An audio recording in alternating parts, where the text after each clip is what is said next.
నమస్తే folks, welcome to my channel. Folks, బోలెడు అనుభవాలతో కూడిన పుస్తకాలిచ్చిన చూసి కూడా రాయలేని పరీక్షే జీవితం. నీ అనుభవమే దానికి సమాధానం. అసలు నీ మాట చెప్పడానికి గల కారణం నటుడు వడ్డే నవీన్ విషయమే. 90s తెలుగు చిత్ర పరిశ్రమలో యూత్లో విపరీతమైన ఫాలోయింగ్ ఉన్న హీరోల్లో వడ్డే నవీన్ కూడా ఒకరు. పెళ్లి, కోరుకున్న ప్రియుడు, స్నేహితులు, మనసిచ్చి చూడు, చాలా బాగుంది, నా హృదయంలో నిదురించే చెలి, బాగున్నారా వంటి చిత్రాలతో మంచి గుర్తింపు తెచ్చుకొని ఫ్యామిలీ ఆడియన్స్ కి దగ్గరయ్యాడు. అలా బిజీగా దూసుకుపోతున్న సమయంలోనే ఇండస్ట్రీకి గుడ్ బై చెప్పేసిన వడ్డే నవీన్ ఆ తర్వాత ఎక్కడ ఏ మూవీలో కూడా కనిపించకపోవడంతో అతని అభిమానులు వడ్డే నవీన్ కి ఏమైంది, ఎందుకు సినిమాలు చేయట్లేదనే ప్రశ్నల్ని లేవనెత్తినా వాటికి మాత్రం సమాధానం దొరకలేదు. అయితే ఇప్పుడు 19 ఏళ్ల తర్వాత వడ్డే నవీన్ ప్రొడ్యూసర్ గా, హీరోగా ట్రాన్స్ఫర్ త్రిమూర్తులు అనే మూవీతో తన సెకండ్ ఇన్నింగ్స్ ని స్టార్ట్ చేస్తున్నట్లు తెలుస్తుంది. ఇక ఈ విషయాన్ని మూవీ టీం రాఖీ పండుగ సందర్భంగా అనౌన్స్ చేస్తూ టైటిల్ మరియు ఫస్ట్ లుక్ ని రిలీజ్ చేయగా ఆ పోస్టర్ లో వడ్డే నవీన్ కానిస్టేబుల్ గా కాకి బట్టలు వేసుకొని లాఠీ పట్టుకున్న స్టైల్ ని చూస్తుంటే వడ్డే నవీన్ కామెడీ జోనర్ లో సినిమా చేస్తున్నారని, సెకండ్ ఇన్నింగ్స్ లో ఖచ్చితంగా సక్సెస్ అవుతాడని అతని అభిమానులు తనకి విషెస్ ని తెలియజేస్తున్నారు. అసలు వడ్డే నవీన్ 19 ఏళ్లు ఇండస్ట్రీకి ఎందుకు దూరం అయ్యాడు? ఎన్టీఆర్ వల్లే నవీన్ సినిమా కెరియర్ నాశనమైందా? వడ్డే నవీన్ తన మొదటి భార్యకి విడాకులు ఇవ్వడానికి గల కారణాలేంటి? రాశికి వడ్డే నవీన్ కి మధ్య అసలు ఏం జరిగింది అని నమ్మలేని నిజాల్ని ఈ వీడియోలో చెప్పడానికి నేను ప్రయత్నిస్తాను. మీరు మాత్రం ఈ వీడియోని పూర్తిగా చూడండి. సొంత బిజినెస్ అనేది ప్రతి ఒక్కరి కళ. ఆ కళని నెరవేర్చడానికి బేబర్ టీ వారు బేబర్ కేఫే ఫ్రాంచైజీని కేవలం 99,999 రూపాయలకే అందజేస్తున్నారు. దీనిలో ప్రత్యేకమేంటంటే తందూరి చాయ్. సౌత్ ఇండియాలోనే ఫస్ట్ తందూరి చాయ్ ఫ్రాంచైజీగా వచ్చిన ఈ బేబర్ కేఫ్ 99,999 రూపాయలకే container, kitchen setup, tandoori setup, tea powder మరియు మట్కా టీ కప్పులు లాంటివి ఎన్నో అందిస్తున్నారు. సింపుల్ గా చెప్పాలంటే రూపాయి తక్కువ ₹1,00,000 నేరుగా మీ కేఫ్ ఓపెనింగ్ కి వెళ్ళొచ్చు. ఇంకెందుకు ఆలస్యం? మరిన్ని డీటెయిల్స్ కోసం స్క్రీన్ మీద కనిపించే నెంబర్ ని కాంటాక్ట్ అవ్వండి. వడ్డే నవీన్ ఇతను 1976 ఆగస్టు 28న ఆంధ్రప్రదేశ్లోని విజయవాడలో ఒక జమీందార్ ఫ్యామిలీలో జన్మించాడు. తండ్రి వడ్డే రమేష్, తల్లి నళిని. ఇతనికి బిందు అనే అక్క కూడా ఉంది. ఇక వడ్డే నవీన్ తండ్రి రమేష్ గారికి చిన్నప్పటి నుండి సినిమాల మీద ఉన్న మక్కువతో సినిమాల్ని ప్రొడ్యూస్ చేయాలని డిసైడ్ అయి అప్పటికే పెళ్ళై 2 పిల్లలున్న వారిని ఊర్లోనే వదిలేసి మద్రాస్కి వెళ్ళి విజయ మాధవి అనే బ్యానర్ ని స్టార్ట్ చేసి సినిమాల్ని చేయడం ప్రారంభించారు. అలా మొదటిగా తెలుగులో కృష్ణంరాజు గారిని హీరోగా పెట్టుకుని దాసర్ నారాయణరావు గారి డైరెక్షన్ లో కటకటాల రుద్రయ్య అనే మూవీని చేయగా ఆ మూవీ 1978లో రిలీజ్ అయి సూపర్ డూపర్ హిట్ అవ్వడంతో మళ్ళీ కృష్ణంరాజు గారితోనే రంగూన్ రౌడీ అనే మూవీని చేయడం జరిగింది. అలా మోస్ట్ ఆఫ్ ద మూవీస్ ని వడ్డే రమేష్ గారు దాసర్ నారాయణరావు గారి డైరెక్షన్ లో చేయడం విశేషం. ఇక దాసరి గారి కాంటాక్ట్స్ ద్వారానే రమేష్ గారు ఎన్టీఆర్ గారిని కలవడం, అలా ఎన్టీఆర్ గారితో బొబ్బిలి పులి అనే మూవీని చేయగా ఆ మూవీ 1982లో రిలీజ్ అయి సూపర్ డూపర్ హిట్ అవ్వడంతో రమేష్ గారి డెడికేషన్ మరియు అతనికి మూవీస్ పై ఉన్న ఫ్యాషన్ ని చూసి ఎన్టీఆర్ గారు రమేష్ గారిని తన ఫ్యామిలీ ఫ్రెండ్ గా భావించి తమ ఇంట్లో జరిగే ఫంక్షన్స్, పార్టీస్ కి కూడా పిలుస్తూ ఉండేవారు. ఇక అప్పట్లో భారీ బడ్జెట్ సినిమాలు చేసే ప్రొడ్యూసర్స్ లో వడ్డే రమేష్ గారి పేరు ముందుండేది.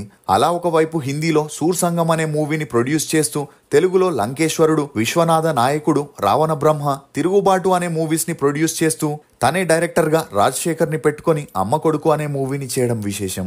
ఇక రమేష్ గారు మద్రాస్ లో మూవీ పనుల్లో బిజీ అవ్వడంతో కొన్ని రోజులకి ఫ్యామిలీని కూడా మద్రాస్ కి షిఫ్ట్ చేయగా వడ్డే నవీన్ బాల్యమంతా మద్రాస్ లోనే గడిచింది. ఇక అలా నవీన్ తన స్కూలింగ్ ని చెన్నైలోని పద్మశేషాద్రి బాలభవన్ లో చదివాడు.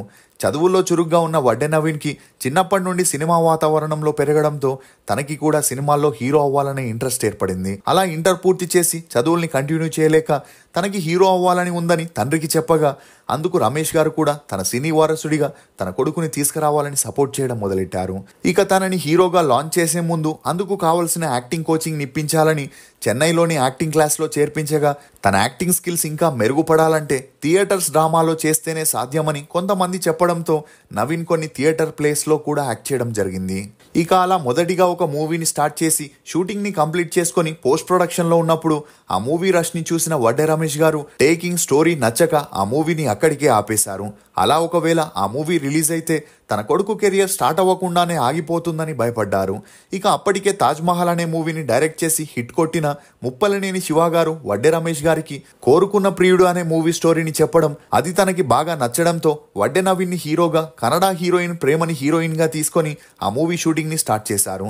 ఇక ఈ మూవీ 1996లో రిలీజ్ అయి హిట్ అవ్వడంతో వడ్డే నవీన్ ప్రామిసింగ్ హీరోగా గుర్తింపు తెచ్చుకున్నాడు. దీంతో నెక్స్ట్ మూవీయే కోడి రామకృష్ణ గారి డైరెక్షన్ లో పెళ్లి అని చేయగా ఆ మూవీలో హీరోయిన్ గా మహేశ్వరి చేయడం విశేషం. అలా ఆ మూవీ షూటింగ్ జరిగేటప్పుడు నవీన్ కి మహేశ్వరికి మంచి పరిచయం పెరిగి ఆ పరిచయం కాస్త నిదానంగా సన్నిహిత్యంగా మారి వీరిద్దరూ క్లోజ్ గా ఉండడంతో వారిద్దరూ ప్రేమలో ఉన్నారని అందరూ అనుకున్నారు. ఇక పెళ్లి మూవీ 1997లో రిలీజ్ అయి సూపర్ డూపర్ హిట్ అవ్వడంతో వడ్డే నవీన్ కి లవర్ బాయ్ గా ఇమేజ్ రావడమే కాకుండా అమ్మాయిల్లో కూడా ఫ్యాన్ ఫాలోయింగ్ మరింత పెరిగింది.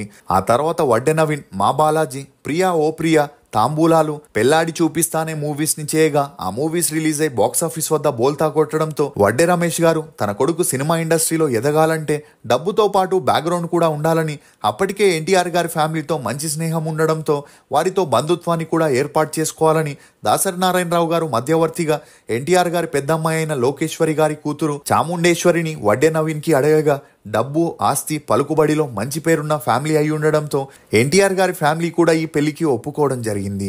అలా అప్పటికే మహేశ్వరితో ప్రేమలో ఉన్న నవీన్ తన తండ్రి కోసం, సినిమా కెరియర్ కోసం ఆమెతో బ్రేకప్ చేసుకున్నాడనే వార్తలు అప్పట్లో గట్టిగా హల్చలయ్యాయి. ఇక వడ్డే నవీన్ కి చాముండేశ్వరి గారికి 1998లో గ్రాండ్ గా పెద్దల సమక్షంలో పెళ్లి జరిపించగా పెళ్లైన తర్వాత వడ్డే నవీన్ సినిమా కెరియర్ మారిపోతుందని అందరూ అనుకున్నారు. కానీ పెళ్లైన కొన్ని సంవత్సరాలకే వీరిద్దరికి మనస్పర్ధాలు వచ్చి విడాకులు తీసుకొని విడిపోవడంతో ఫిలిం ఇండస్ట్రీలో ఉన్న వారంతా ఒక్కసారిగా షాక్కి గురయ్యారు. అలా వీరి విడాకులకి కారణం ఏంటా అని అందరూ ఆలోచించగా వడ్డే నవీన్ స్నేహితుడా మూవీని రాశితో చేసేటప్పుడు వీరిద్దరికీ పెరిగిన మంచి పరిచయం కారణంగా మనసిచ్చి చూడు, మా ఆవిడ మీద ఒట్టు, మీ ఆవిడ చాలా మంచిది, చెప్పాలని ఉంది అనే మూవీస్ ని బ్యాక్ టు బ్యాక్ చేస్తూ క్లోజ్ గా ఉన్న విషయం చాముండేశ్వరి గారికి తెలిసి భార్యాభర్తలిద్దరికీ గొడవలు మొదలయ్యాయని, అవి నిదానంగా తారాస్థాయికి వెళ్లడంతో ఆ గొడవలతో విసుగు చెంది వారిద్దరూ విడాకులు తీసుకోవాలని డిసైడ్ అయి 2 ఏళ్లకే విడిపోయారనే వార్తలు కూడా గట్టిగా వినిపించాయి. ఇక ఇదిలా ఉంటే వడ్డే నవీన్ 1997లో తన సినిమా కెరియర్ ని స్టార్ట్ చేయగా 2001 వచ్చేసరికి పూర్తిగా డౌన్ అయింది. ఇందుకు ముఖ్య కారణం ఎన్టీఆర్ గారి ఫ్యామిలీ అనే టాక్ కూడా వినిపించింది.